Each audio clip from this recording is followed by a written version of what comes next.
Makanya ulama kita mengatakan tidak ada gembok yang dibuat tanpa kuncinya. Tidak ada masalah tanpa solusi. Kita punya kendala, Allah punya kendali. Kita punya masalah, Allah punya solusi. Tugas kita mengangkat tangan, sisanya Allah yang turun tangan.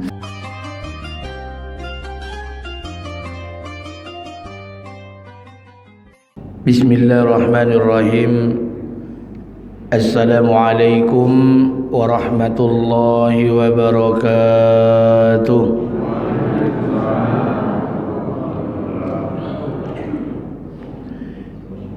Innal hamdalillah nahmaduhu wa nasta'inu wa nastaghfiruh wa na'udzu billahi min shururi anfusina wa min sayyiati a'malina.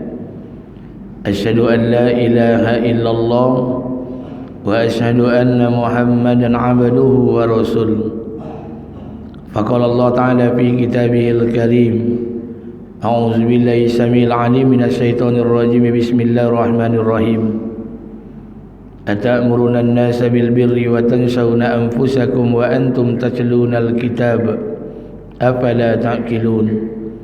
Wa qala an-nabi sallallahu alaihi wasallam an Abi Hurairah radhiyallahu anhu an-nabiy sallallahu alaihi wasallam idza azamat ummatid dunya nuzi'at minha khaybatul islam wa idza tarakatil amru bil ma'ruf wa nahya 'anil munkar khurrimat barakatil wahyi wa idza tasabat ummati sakatat min ainillah. Rawiyul Hakim wa Tirmizi. Sadaqallahul azim wa sadaqallahu ala nabiyil karim.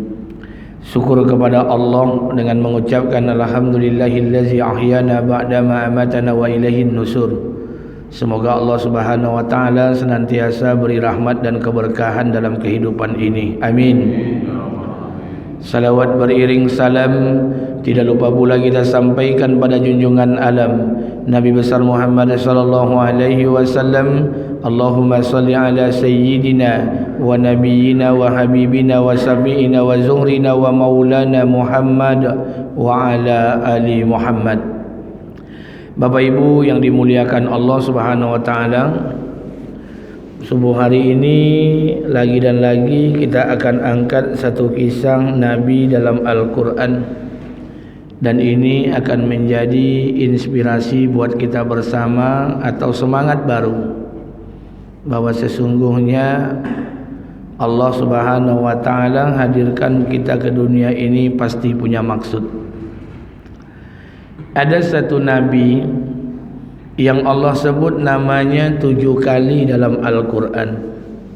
Sebagian para ulama mengatakan nabi ini disebut namanya 4 kali dalam Al-Quran.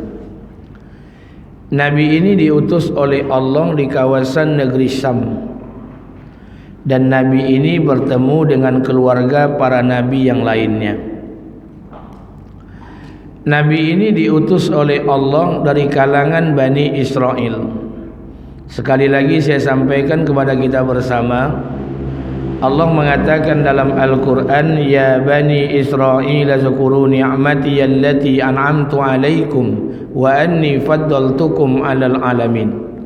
Sungguh kami telah berikan nikmat yang banyak kepada Bani Israel. Salah satu nikmat itu adalah kami utus Nabi ke atas mereka. Tidak cukup satu, banyak. Dan tidak tanggung-tanggung. Nabi yang diutus untuk Bani Israel itu Nabi besar-besar, bukan Nabi yang kaleng-kaleng. Nabi yang luar biasa. Ada Nabi yang diberikan Taurat, diberikan Allah kepada Musa, Bani Israel. Ada Nabi yang diberikan Zabur kepada Daud, Bani Israel. Ada Nabi yang diberikan Injil kepada Isa, Bani Israel. Makanya ketika Rasulullah dilantik jadi Rasul di kota Mekah, orang Arab tak percaya. Kenapa? Dari mana sumbernya Muhammad bisa diangkat jadi Nabi? Sebelum ini ada 13 Nabi, semuanya dari Bani Israel. Maka Nabi yang kita ceritakan subuh hari ini adalah Nabi dari keturunan Bani Israel. Kalau dia keturunan dari Bani Israel, berarti keturunan kepada Nabi Yaqub alaihissalam. Yaqub ketemu dengan Ibrahim, Ibrahim ketemu dengan Nuh, Nuh ketemu dengan Idris, Idris ketemu dengan Adam alaihissalam. Nabi ini bernama Nabi Zakaria alaihissalam. Nabi Zakaria ini diturunkan oleh Allah di kawasan negeri Syam. Nasabnya pasti tersambung dengan Nabi Yaqub. Dari mana jalur nasabnya Pak Ustadz? Kita lihat untuk menyegarkan ingatan. Adam alaihissalam punya anak 40 orang. Di antara 40 orang tadi, satu anak diangkat jadi Nabi, Sis alaihissalam. Sis punya anak Anusi, Anusi punya anak Qainan, Qainan punya anak Mahlail, Mahlail punya anak Yarid, Yarid punya anak Idris alaihissalam. Idris punya keturunan Mutasalli, Mutasalli punya anak Lami, Lami punya anak Nuh alaihissalam. Nuh punya 4 orang anak, Kan'an, Sam, Ham, Yafid. Kan'an dihancurkan Allah, tinggal 3 orang anak, Sam, Ham dan Yafid. Dari Sam lahir anak Arfaksad, Arfaksad punya anak Soleh, Soleh punya anak Abil, Abil punya anak Falik, Falik punya anak Ra'u, Ra'u punya anak Sarud. Dari Sarud ini punya anak Nahur. Dari Nahur ini punya anak disebut dengan nama Azar, atau orang menyebut dengan nama Tarah. Azar Tarah ini punya anak namanya Ibrahim alaihissalam. Ibrahim punya istri 4. Salah satu di antara istrinya adalah Sarah. Sarah punya anak Nabi Ishak alaihissalam. Ishak punya anak Nabi Yaqub alaihissalam. Yaqub punya anak 12 orang. 12 orang itu dikatakan Bani Israel. Di antara 12 orang itu, salah satu anaknya diberi nama Yahuda, atau disebut dengan nama Yahudea. Ini yang cikal bakal lahir orang Yahudi. Yahuda punya anak Faris, Faris punya anak Aram, Aram punya anak Aminabad, Aminabad punya anak Uwaibid, Uwaibid punya anak Salmun, Salmun punya anak Hasyun, Hasyun punya anak Bu'as, Bu'as punya keturunan Yisais. Dari Yisais ini lahirlah Daud alaihissalam. Daud punya anak Sulaiman alaihissalam.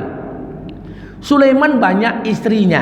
Salah satunya adalah Ratu Balqis.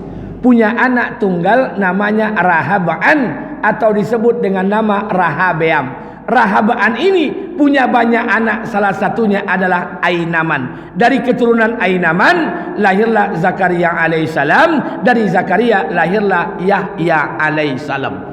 Maka dikatakan Yahya bin Zakaria bin Ainaman bin Sulaiman bin Daud bin Boaz bin Salmun bin Hasyun bin Aminabad bin Uwaibid bin Faris bin Aram bin Yahuda bin Yaqub bin Ishak bin Ibrahim bin Tara bin Nahur bin Sarud bin Ra'u bin Abil bin Falik bin Soleh bin Arfa bin Sam bin Nuh bin Lami bin Mutasalli bin Idris bin Yarid bin Mahlail bin Qainan bin Anusi bin Sis alaihissalam bin Adam alaihissalam.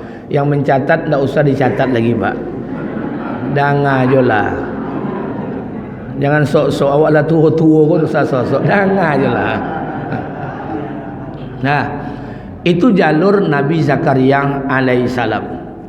Nabi Zakaria ketemu dengan keluarga Nabi Isa, ketemu dengan Maryam, ketemu dengan ayah dan ibu Maryam. Kisahnya sepaket. Dari mana ketemunya? Ketika ibunya Maryam, Maryam ni kan punya, Maryam ni ibu Nabi Isa. Dia punya ayah namanya Imran. Istri Imran ni ketika hamil, maka istri Imran tu berdoa. Apa doanya? Rabbi inni nazartu laka ma fi batni mukharraran fataqabbal minni innaka antas samiul alim. Ya Allah, demi bayi yang berada dalam kandunganku, jadikan anakku ini orang-orang yang akan menghambakan dirinya kepada Engkau. Doa itu, nazar itu diterima Allah. Kemudian lahirlah anak diberi nama Maryam, ibu Nabi Isa.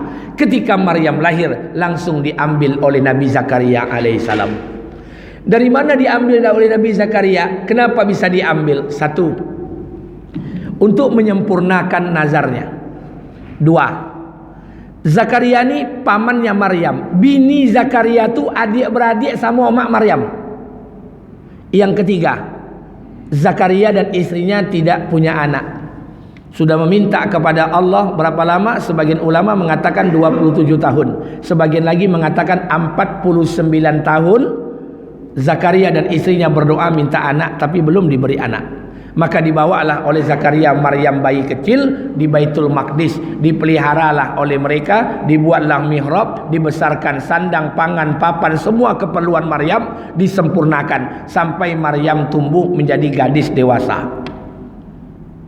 Ketika Maryam tumbuh menjadi gadis dewasa, Maryam itu sibuk menghabiskan masanya di ruangan di mihrabnya, ibadah saja. Tidak nampak keburukan, tidak nampak aib. Yang tampak itu dia selalu mendekatkan dirinya dengan Allah. Apa kata Allah dalam Quran? Kullama dakhala 'alaiha Zakaria al-mihrab. Allah menggunakan kata kullama. Kalau kullama itu bukan sekali, sering kali. Ketika Zakaria seringkali, setiap kali Zakaria masuk ke mihrab ruangan keponakannya itu, maka terkejut Zakaria. Kullama dakhala 'alaiha Zakaria al-mihrab wajada indaha rizqa. Di ruangan Maryam tu banyak makanan. Masuk pagi ada makanan, masuk siang ada makanan, masuk malam ada makanan. Setiap masuk ada makanan. Zakaria kagum, kaget, terkejut. Bertanya Zakaria kepada keponakannya. Qalat ya Maryam, bertanya Zakaria kepada Maryam, "Hai Maryam, ini makanan dari mana?" Maryam berkata, "Huwa min indillah." Ini semua datang dari Allah. Ulama tafsir mengatakan kisah ini Allah yang perintahkan malaikat Jibril mengantarkan makanan dari surga setiap kali Maryam memerlukan. Perlu pagi, datang pagi. Perlu siang, datang siang. Perlu malam, datang malam. Itu orang-orang soleh dulu Pak, makanannya langsung dari surga. Tak sama jawab awak SPPD je makan awak. Orang soleh dulu makanan dari surga. Dan cerita makanan dari surga ini bukan Maryam saja. Dulu Nabi Musa diberikan Allah juga makanan dari surga. Wa zallalna 'alaikumul ghamama wa anzalna 'alaikumul manna wassalwa. Kami turunkan makanan yang terbaik kata Allah untuk Musa dan Bani Israel. Apa makanannya? Manna salwa. Manna salwa itu adalah makanan manisan yang terbuat seperti madu dan makanan daging seperti daging burung. Makanan itu diutus oleh Allah melalui malaikat Jibril dari langit 2 kali sehari untuk Nabi Musa dan Bani Israel. Berapa lama? Sampai puluh tahun. Coba bayangkan. Jadi kalau sempat kita ni beriman, Masya Allah, dihantarkan Allah makanan dari langit setiap saat. Dan cerita ini bukan cerita dongeng, ini Quran bercerita. Kata ulama, kalau keyakinan kalian, iman kalian betul, maka Allah bertanggung jawab untuk menyelesaikan keperluan kita nih Pak. Makanya Pak, kalau seandainya dulu Nabi kita tidak minta kurang lah, sembahyang dari 50 waktu menjadi 5 waktu, berarti kita hari ini sholat 50 waktu sehari semalam. Kalau 50 waktu sehari semalam dibagi 24 jam, berarti setiap setengah jam awak sembahyang. Baru selesai sembahyang subuh, Assalamualaikum warahmatullahi, Assalamualaikum warahmatullahi, baca doa, keluar masjid, lati bolo azan ci'ilai. Kalau setiap setengah jam awak sembahyang, bila sampai jadi PNS, bila sampai jadi anggota dewan, bila sampai ke pasar, bila sampai main proyek, jangankan bekerja Pak, babi ini you nak sampai awak dah. Kalau sibuk kita beramal, maka tanggung jawab dunia ini akan menjadi tanggung jawab Allah menyempurnakannya. Tapi sudahlah, kita tidak ingin menyesali keadaan yang terjadi. Maka Maryam diantarkan makanan oleh Allah dari surga. Apa kata Zakaria? Iko keponakan dan ko bukan nabi, tapi makomnya melebihi makom para nabi. Kau luar biasa. Sementara saya nabi, kata Zakaria, tapi makomnya tidak seperti keponakannya. Maka Nabi Zakaria tidak ingin kehilangan momen. Di ruangan keponakannya itulah Nabi Zakaria mengangkat tangan dengan doa yang sangat rendah. Dengan merendahkan suaranya, Nabi Zakaria berdoa, qala rabbi inni. Apa kata Zakaria? Di tempat itulah Nabi Zakaria berdoa. Apa doa Nabi Zakaria? Ya Allah, sesungguhnya aku tidak pernah kecewa berdoa dengan Engkau. Itu pembuka doanya. Padahal 49 tahun Zakaria meminta anak kepada Allah, tidak diberi anak. Tapi Nabi Zakaria diucapkan dengan lisannya, ya Allah, aku tidak pernah kecewa berdoa dengan Engkau. Coba bayangkan gimana saling tolak belakang hatinya itu. Tak sama je awak dah, awak 10 tahun kahwin tak beranak lah heboh sekampung kau. Zakaria 49 tahun tidak punya anak, minta anak, tidak dikabulkan Allah. Tapi ketika Nabi Zakaria berdoa di mihrab keponakannya, ya Allah, sesungguhnya aku tidak pernah kecewa berdoa dengan Engkau. Sesungguhnya kulitku sudah tua, tulangku sudah lemah, rambutku sudah memutih. Berikanlah aku satu keturunan ya Allah yang akan melanjutkan kerja kenabian ini. Apa kata Allah? Ulama mengatakan tidak ada interval waktu antara Nabi Zakaria berdoa dengan dikabulkannya doa itu. Kata Allah, wahai Zakaria, aku perkenankan doamu. Aku titipkan di rahim istrimu satu orang anak. Istrinya berumur 89 tahun, mandul dan monopos. Kata Allah, aku titipkan satu orang anak di rahim istrimu. Anak itu akan diangkat jadi nabi. Anak itu kami beri nama Ismu Yahya alaihissalam. Langsung Allah yang memberikan. Tidak ada interval waktu. Apa pelajarannya? Begitu optimisnya Nabi Zakaria alaihissalam.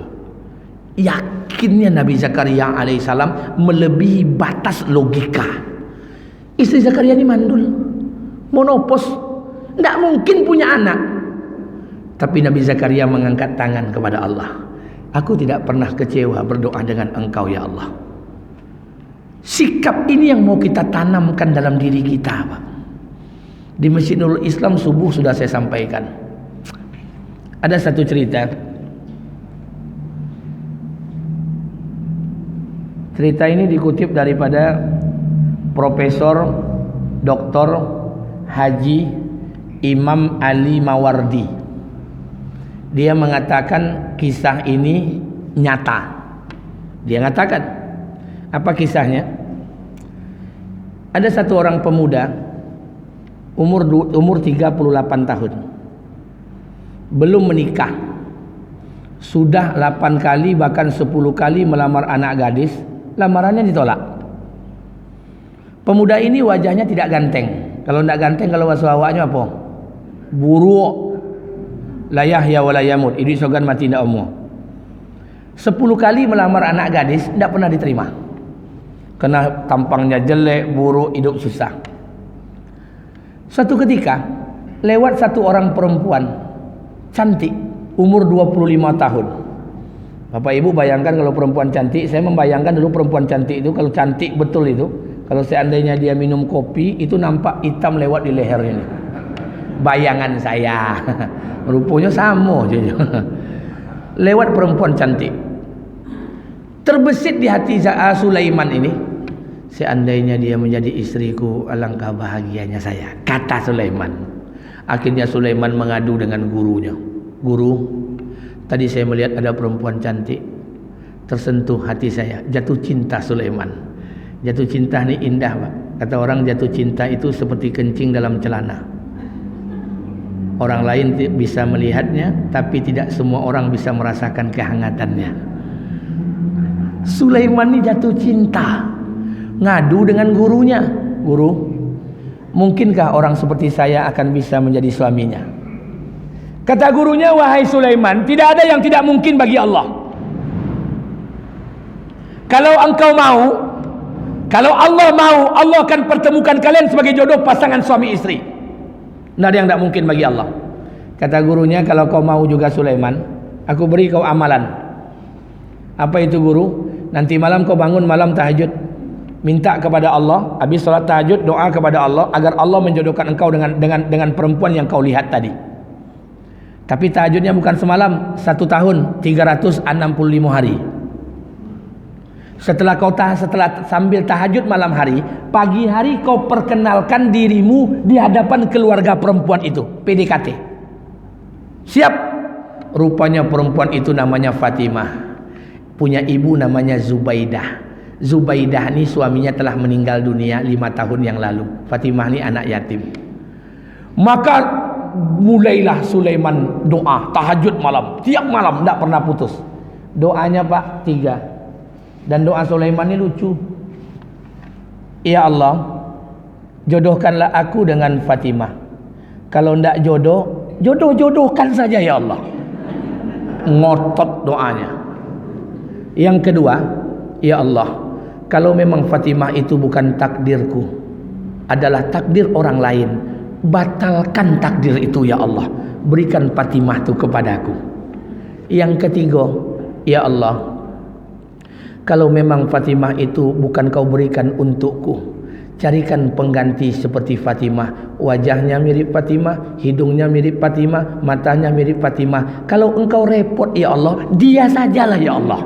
Atuh, saking ngototnya doa tu. Doa tu ngotot. Walaupun doa seperti ini, Sulaiman ini dekat dengan Allah. Allah suka. Allah suka orang seperti ini nih. Dia dekat dengan Allah. Selama setahun doa selesai. Dia sudah kenal dengan keluarga Fatimah Zubaidah. Setelah itu Sulaiman nanya dengan guru. Guru, kira-kira apa yang harus aku lakukan lagi guru? Sudah 1 tahun aku berdoa. Aku sudah kenal sama keluarga Fatimah Zubaidah. Ibunya kenal semuanya. Kata gurunya, Sulaiman, besok hari Jumat sebelum jam 7 pagi, antara jam 6 sampai jam 7, kamu pergi ke rumah Fatimah, ke rumah Zubaidah. Tapi ingat jangan lewat jam 7, jam 6 atau jam 7. Karena jam 6, jam 7 hari Jumat itu pagi, itu waktu Zahra. Waktu Zahra itu waktu paling tepat untuk katakan cinta. Jadi Bapak Ibu kalau nak cubalah sebutkan kata cinta depan bini awak jam 6 atau jam 7 hari Jumat. Kenapa? Karena jam itu istri kita belum sadar 100%. Pergilah Sulaiman ke rumah Zubaidah Fatimah tu. Assalamualaikum. Dijawab oleh Zubaidah. Waalaikumsalam. Mas Sulaiman, apa kabar? Sehat? Tumben pagi-pagi ke rumah? Enggak bu, saya mau silaturahmi saja. Fatimah ada bu. Fatimah lagi maraton Sulaiman. Oh, ada apa Sulaiman? Ada yang bisa dibantu? Enggak ada bu, saya hanya ingin ngobrol saja. Cuman takut obrolan saya ini menyinggung perasaan ibu. Maksudnya, saya ingin menyampaikan sesuatu bu. Kalau apa yang saya sampaikan diterima, saya ucapkan alhamdulillah. Kalau apa yang saya sampaikan ditolak, saya ucapkan innalillah. Kata Zubaidah ni, maksud engkau apa Sulaiman? Ngomong ajalah. Apa kata Sulaiman? Bu, saya datang kemari ingin melamar anak gadis ibu Fatimah menjadi istri saya. Mendengar jawaban itu Zubaidah nangis. Kata Sulaiman, wahai Zubaidah, wahai ibu Zubaidah, kenapa kau nangis? Saya kemari datang ingin melamar anak gadismu Fatimah jadi istri saya. Kata Zubaidah, wahai Sulaiman, kenapa kau mau menikah dengan anak gadisku Fatimah? Kenapa kau tidak menikah dengan aku saja? Kata ibunya. Kata Sulaiman, wahai ibu, wahai Zubaidah, aku 1 tahun tahajud minta kepada Allah agar Allah menjodohkan aku dengan Fatimah. Kata Zubaidah, wahai Sulaiman, tahukah engkau, semenjak aku berkenalan pertama sekali dengan engkau, aku telah mengadukan ini kepada Allah agar Allah menjodohkan engkau dengan aku. Bertarung 2 doa di atas langit. Sulaiman minta Fatimah, Zubaidah minta Sulaiman. Bertarunglah 2 doa di atas langit. Kata Sulaiman, kacau, salah tembak. Tembak Fatimah, amaknya nembak awak lah. Kata Sulaiman, bu, saya tidak bisa memutuskan kayak gini. Saya mohon izin pamit, beri kesempatan waktu. Pulanglah Sulaiman, ngadu dengan gurunya. Kata gurunya, gimana man? Terima atau enggak? Kacau guru. Apa kacau? Malaikat salah buat laporan. Saya tembak Fatimah, ibunya nembak saya. Kata gurunya, Sulaiman, kamu jangan pernah prasangka buruk kepada Allah. Dan jangan pernah kamu memutuskan satu perkara sebelum kamu istikharah. Kata gurunya, istikharah dulu. Diceritakanlah kisah tadi. Disuruh oleh gurunya istikharah. Berapa lama? 2 minggu. Selesai istikharah. Apa kata gurunya? Man, gimana hatimu? Kira-kira apa keputusanmu? Kata Sulaiman, guru, daripada ndak jokan kawin den dong. Biarlah nikah dengan sama omaknya Zubaidah. Kata gurunya, mantap. Dipersiapkanlah khidbah tunangan, mau lamaran semuanya. 2 bulan, sebulan, 20 hari, 15 hari. Tap tenda dipesan, catering dibayar. Undangan 10 hari sebelum pesta sudah diedarkan. Semua sudah dibayar lunas. 3 hari sebelum akad nikah, Zubaidah kecelakaan meninggal dunia. Sulaiman nangis, ndak kan kawin den. Maka keluarga Zubaidah musyawarah. Undangan sudah diedarkan, catering sudah dibayar, tenda sudah lunas. Kerugian kita besar kalau dibatalkan. Kata keluarga Zubaidah, keputusannya, cari Sulaiman, nikahkan Sulaiman dengan Fatimah. Ini yang kata Allah dalam Quran, la tadri la Allah yuhdisu ba'da zalika amra. Kalian tak akan pernah tahu, kata Allah, setelah itu Allah akan buat sesuatu yang baru buat kalian. Optimis. Kita tidak pernah tahu, Pak. Indonesia ini akan baik-baik saja. Indonesia ini akan tenang-tenang saja. Wahai para ustaz, para mubalik, kalian jangan takut-takuti umat ini dengan ketakutan yang berlebihan. Indonesia ini akan baik-baik saja. Sepanjang Bapak Ibu beriman kepada Allah, beramal soleh, Allah akan turunkan keberkahan dari langit, Allah keluarkan kesuburan dari bumi. Optimis. Jangan pesimis hidup nih, Pak. Zakaria tuh optimis. 49 tahun tak punya anak, minta anak tak dikasih anak, tapi dia berdoa kepada Allah, ya Allah, saya tak pernah kecewa berdoa dengan Engkau, la ilaha illallah. Sikap ini perlu ditanamkan, Pak. Sikap optimis ini, jangan pesimis. Negeri kita ini akan baik-baik saja. Nih, kalau ndak inyo gubernur dong karam riyo, siapa nyoboi? Jangan sok-sok, la tadri la Allah. Kalian tak akan pernah tahu, kata Allah. Setelah ini aku akan buat sesuatu hal yang baru. Bertemulah dua kalimat Sulaiman, alhamdulillah dan innalillah. Innalillah, Zubaidah meninggal, alhamdulillah menikah dengan harapannya. Itu yang maksud kata Allah, la tadri la Allah yuhdisu ba'da zalika amrah. Makanya mohon maaf, orang-orang beriman itu dia punya senjata. Senjata itu jangan ditinggalkan. Apa senjatanya? Doa. Dan rupanya bukan hanya orang beriman saja yang berdoa. Para nabi, para rasul juga berdoa. Adam alaihissalam terusir dari surga, berdoa di muka bumi, Rabbana zalamna anfusana wa illam taghfir lana wa tarhamna lanakunanna minal khasirin. Dijawab oleh Allah, fatalaqa Adamu min rabbih kalimati fataba alaihi innahu at-tawwabur rahim. Doa. Nuh alaihissalam doa pada Allah, wa qala Nuh ya Rabb la tazar alal ardi minal kafirina dayyara. Ya Allah, jangan kau biarkan satu orang kafir pun tinggal di muka bumi. Doa. Ibrahim alaihissalam ketika meninggalkan Hajar dan Ismail, doa. Apa doanya? Rabbana inni askantu min zurriyyati biwadin ghairi zi zar'in inda baitikal muharram Rabbana liyuqimus shalah. Ya Allah, aku telah meninggalkan sebagian keturunanku di lembah yang tak berpenghuni, biwadin ghairi zi zar'in inda baitikal muharram, yang tidak jauh dari rumahmu. Rabbana liyuqimus shalah. Ya Allah, agar mereka mendirikan salat. Doa. Ibunya Maryam ketika hamil, doa, Rabbi inni nazartu laka ma fi batni muharraran fataqabbal minni innaka antas samiul alim. Doa itu dikabulkan Allah. Doa. Doa itu senjata orang beriman. Kini orang beriman telah melupakan senjatanya. Selesai sembahyang, assalamualaikum, assalamualaikum, langsung keluar bantu ado piti 200 juta juga kan diambil ini. La ilaha illallah. Sempatkan waktu untuk berdoa. Tidak bisa doa berjamaah, doa sendiri. Kasih masa untuk berdoa. Karena doa ini senjata orang beriman. Kalau orang beriman telah kehilangan senjatanya, Bapak Ibu mau pakai senjata apa lagi? Nabi mendoakan Abu Lahab dan Umar, dipilih Umar. Nabi berdoa di Taif. Maka kalau Nabi berangkat ke Taif, ketika istri Nabi Rasulullah SAW meninggal dunia, Khadijah, paman Nabi Abu Talib meninggal, dakwah Nabi tak terima kota Mekah. Nabi berangkat ke kota Taif. Taif itu 100 km dari Masjidil Haram. Sampai di Taif Nabi berdakwah, berharap ingin bertemu dengan Bani Saqif. Bani Saqif dakwah Nabi ingin diterima, tapi kenyataannya 10 hari Nabi di Taif, Nabi tak diterima dakwahnya. Jangankan dakwahnya, Nabi justru dilempar oleh batu dan kotoran unta, sampai kepala Nabi sampai kaki berlumuran darah. Nabi keluar dari kota Taif, singgah ke sebuah perkebunan kurma milik orang Yahudi, hamba sahayanya bernama Addas. Makanya kalau ibu Taif, kalau tur ke Taif, itu ada masjid kecil namanya Masjid Addas.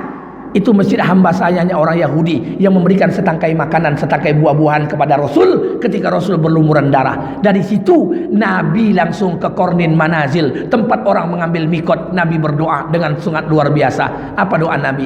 Ya Allah, Aku kadukan kelemahanku menghadapi manusia. Aku kadukan kebodohanku, urusanku dengan duniaku. Aku serahkan kepada Engkau. Mau Engkau serahkan aku kepada orang Taif yang akan membunuhku, atau Kau jaga aku di bawah kasih sayang-Mu. Semua tidak mengapa ya Allah, asalkan Kau tak marah kepadaku. Doa Nabi menggetarkan Aras. Aras bergetar. Allah perintahkan 2 malaikat penjaga bukit Taif untuk datang kepada Nabi. Apa kata malaikat? Ya Rasulullah, perintahkan kami. Kalau Kau perintahkan kami akan hancurkan bukit Taif. Kami timpakan orang Taif saat ini juga. Kata Nabi, jangan, biarkan saja. Hari ini orang Taif tak beriman kepada Allah. Suatu saat dari lembah ini akan datang orang beriman pada Allah. Betullah doa Nabi. Dari lembah itu lahirlah perawi hadis yang paling besar. Hadisnya banyak kita baca sampai hari ini, bermasuk kalangan sahabat Ahlus Suffah. Sahabat itu bernama Abu Hurairah, dilahirkan dari negeri Taif. Doa. Bahkan Ibnu Abbas di akhir hayatnya dia berwasiat ingin dimakamkan di Taif, tidak ingin dimakamkan di Mekah Madinah. Kenapa? Keutamaan Mekah Madinah itu luar biasa. Solat saja berapa rakaat pahalanya. Tapi Ibnu Abbas berkata, aku ingin dimakamkan di kota Taif. Maka bapak ibu kalau ke Taif akan ketemu dengan makam Ibnu Abbas. Sebelah kanan dibangun masjid, sebelah kiri dibangun maktab pustaka Ibnu Abbas. Doa. Jadi doa ini senjata orang beriman. Ada masalah, doa Pak. Ada masalah dengan bini, doa. Bini awak muncungnya berciri, kepala hatinya kore. Tidak usah banyak-banyak cerita. Saya tukang ceramah. Kemana-mana saya ceramah. Tapi saya di rumah saya tidak pernah ceramah. Kenapa? Kenapa saya tahu menghadapi karakter perempuan. Karakter perempuan kok muncungnya berciri.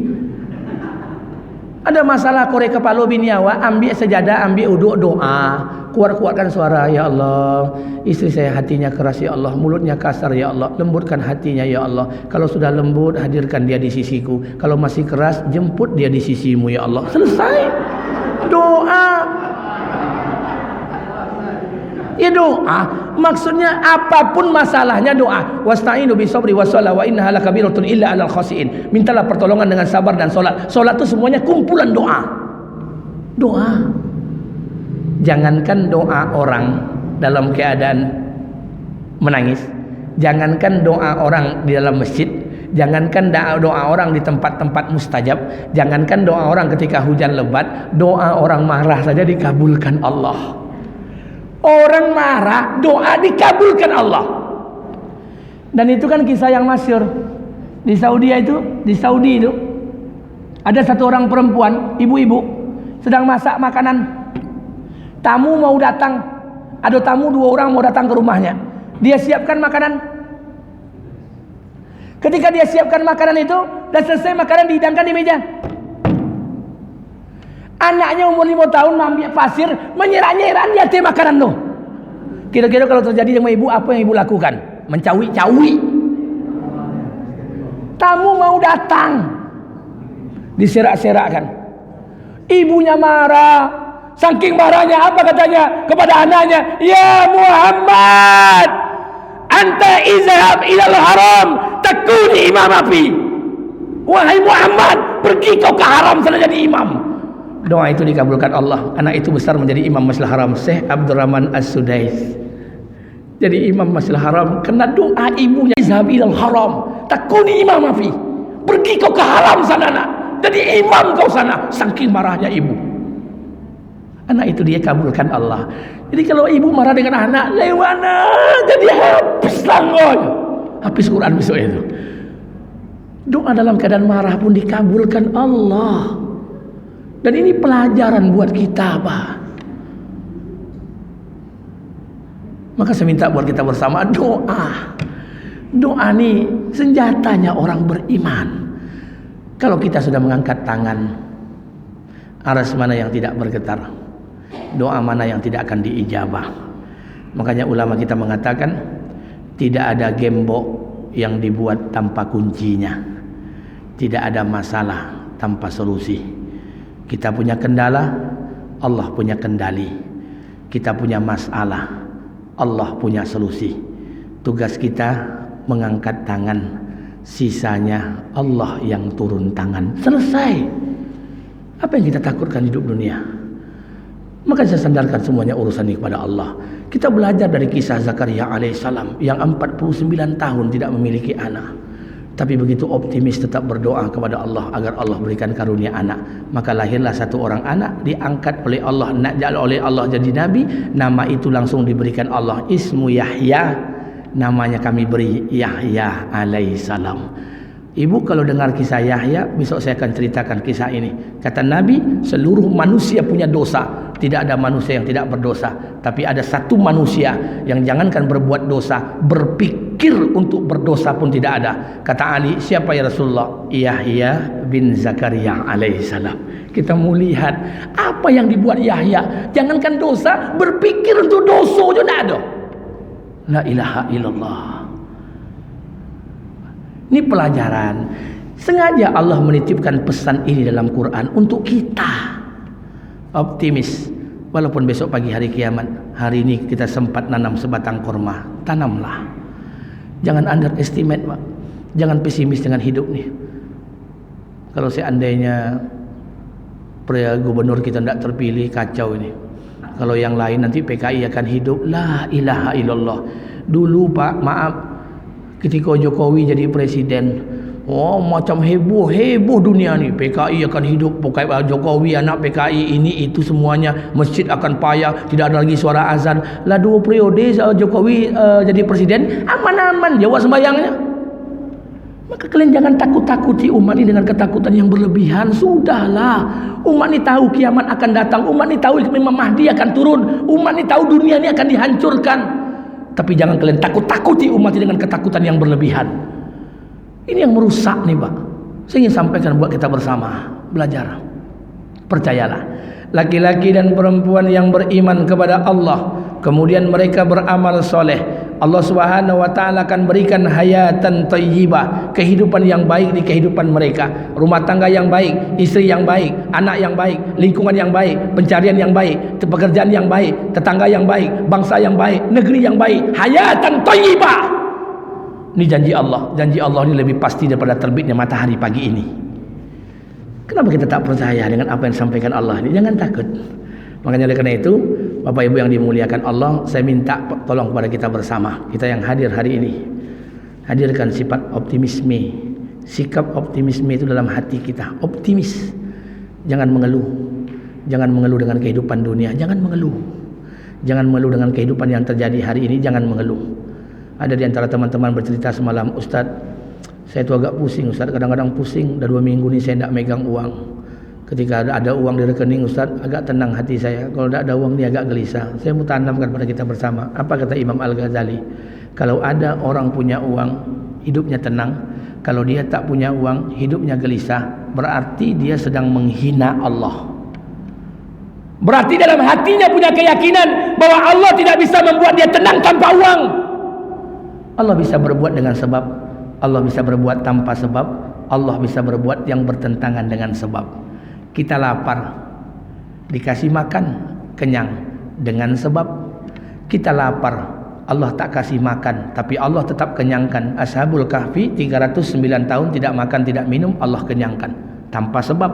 Atau yang bertentangan dengan sebab. Umat Nabi Nuh alaihissalam tidak menyukai nabinya. Nabi Nuh buat kapal. Setelah buat kapal, saking bencinya umat Nabi Nuh ini kepada nabinya, malam hari dia naik ke atas kapal, tercirinya di atas kapal sama-sama. Besok paginya nampak oleh Nabi Nuh banyak kotoran di atas kapalnya, saking bencinya. Tapi apa yang terjadi? Allah adil. Saat itu Allah kirimkan wabah penyakit dari arah negeri Yaman. Seluruh kaum Nabi Nuh kena penyakit itu. Kata tabib, kata dokter ketika itu, tidak ada penyakit ini penyakit yang luar biasa. Tidak ada obatnya. Obatnya cuma satu, dia harus mandi di kotorannya masing-masing. Nah ini lo kata mandi lo balik sama-sama. Allah bisa berbuat yang bertentangan dengan sebab. Allah punya jalan keluar di luar logika dan otak manusia. Jadi jangan takut Pak, kita punya Allah. Sifat ini, sikap ini yang tanamkan dalam hati ini Pak, kita akan baik-baik saja. Negeri kita ini akan aman sepanjang kita mau beriman dan beramal soleh. Jadi tidak ada lagi underestimate, tidak ada lagi pesimis. Dalam hal rezeki pun jangan pesimis. Allah pasti akan berikan rezeki. Orang kafir saja tidak sembahyang, tidak ke masjid, berzina tiap hari, Allah kasih makan. Masa kita yang hari ini hari-hari ke masjid, sholat, beribadah, dengar pengajian, terus Allah akan biarkan kelaparan? Tidak mungkin. Tak mungkin orang beriman itu hidupnya susah, sementara zat yang memeliharanya zat yang maha kaya. Keyakinan ditanamkan, timbul sikap optimis dalam hati kita. Maka oleh karena itu sekali lagi saya minta pada kita bersama belajar dari kisah-kisah yang ada untuk tidak pernah lagi mengeluh dalam kehidupan ini. Man aslama wajhahu lillah wa huwa muhsin falahu ajruhu inda rabbi wala khaufun alaihim wala hum yahzanun.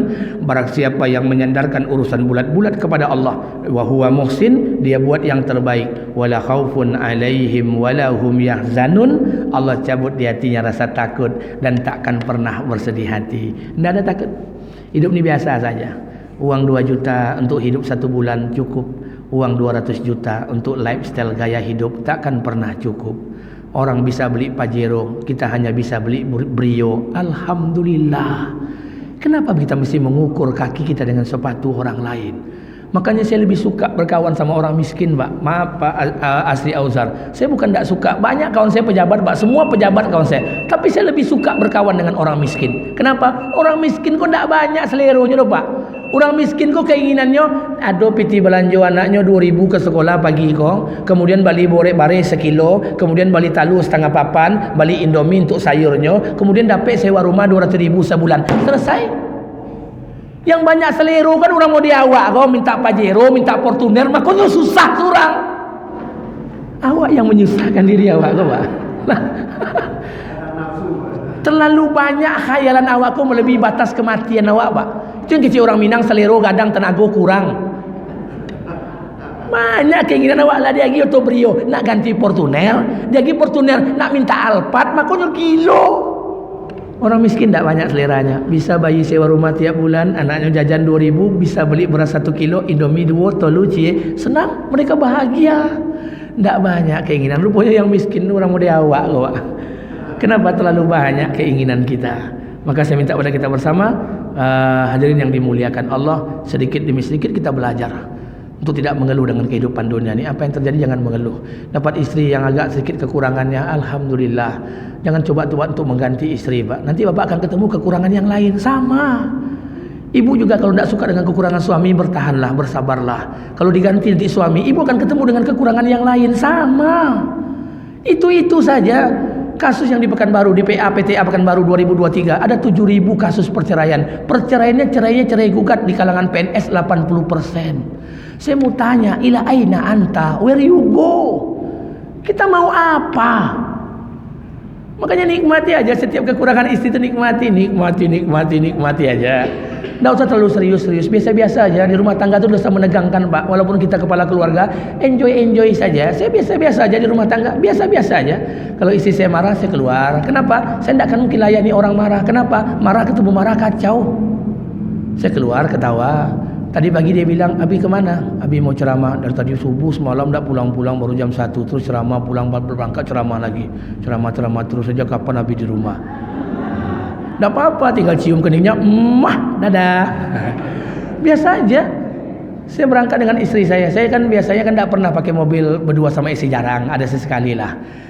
Dia pakai mobil sendiri, saya pakai mobil sendiri. Karena kita dakwah keluar kota banyak. Hari itu istri saya naik mobil saya. Bi naik mobil, jalan berdua.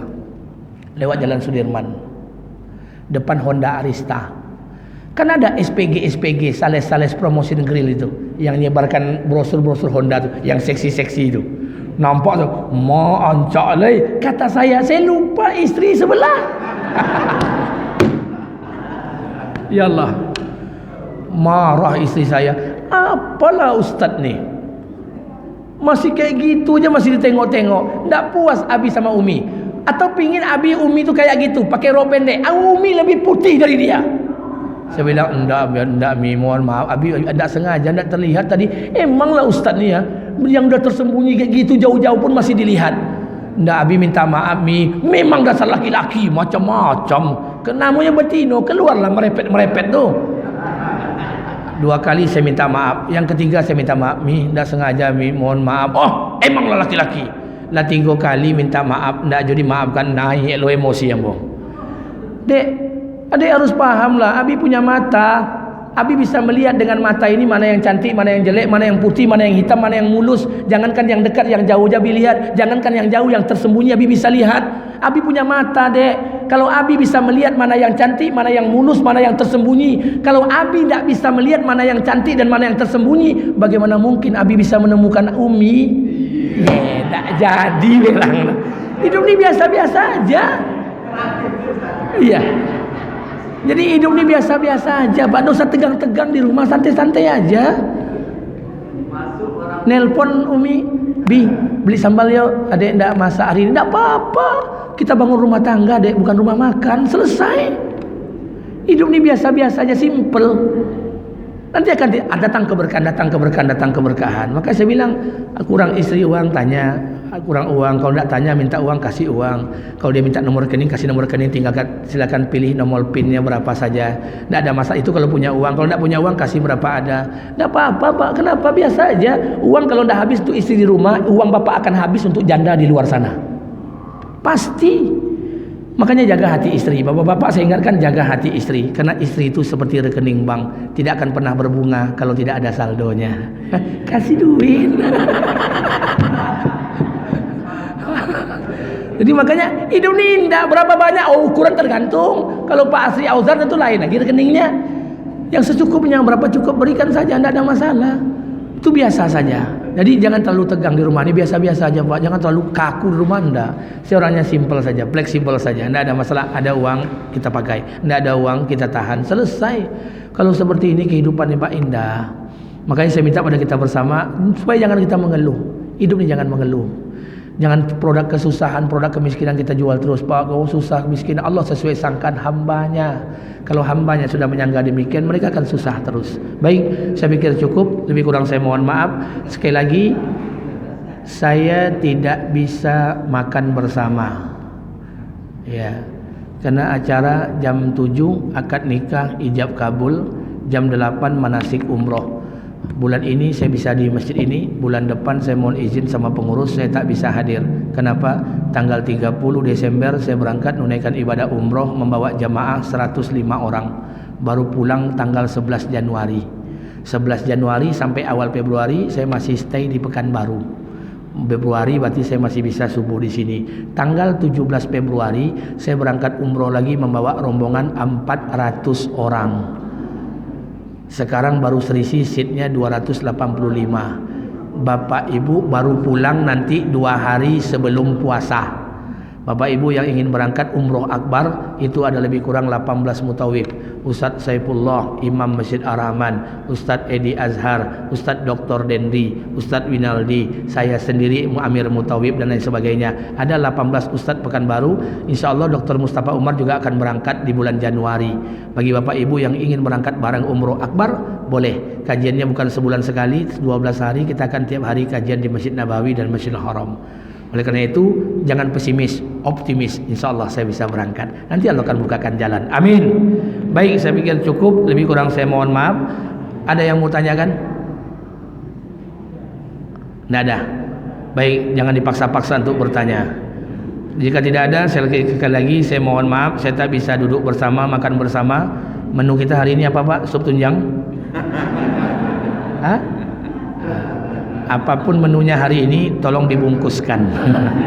Baik, saya mohon izin, lebih kurang saya mohon maaf. Subhanakallahumma bihamdika asyhadu an la ilaha illa anta astaghfiruka wa atubu ilaik. Assalamualaikum warahmatullahi wabarakatuh.